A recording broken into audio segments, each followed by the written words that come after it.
ASEAN குரலுக்கு உலக தலைவர்கள் செவி சாய்க்க வேண்டும். பிரதமர் அன்வார் இப்ராஹிம் வலியுறுத்தல்.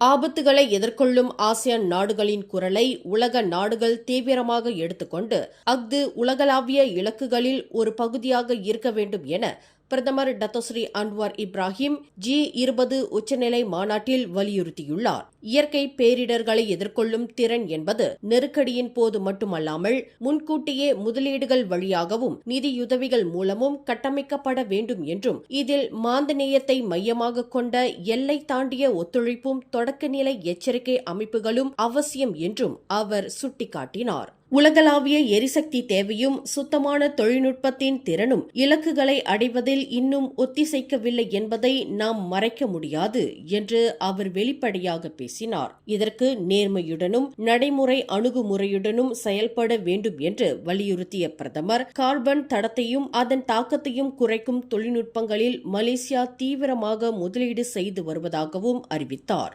வறுமை சுமக்காமல் மக்கள் அடையக்கூடிய உண்மையான எரிசக்தி மாற்றத்திற்காக உலகிற்கு நீதியான காலநிலை நிதியியல் அமைப்பும் வளரும் நாடுகளை ஒதுக்கி வைக்காத உலகளாவிய கட்டமைப்பும் தேவை என்றும் அன்வார் உறுதியாக தெரிவித்தார். மேலும் செய்திகளை தெரிந்து கொள்ள கீழே இருக்கும் பெல் பட்டனை அழுத்துங்கள்.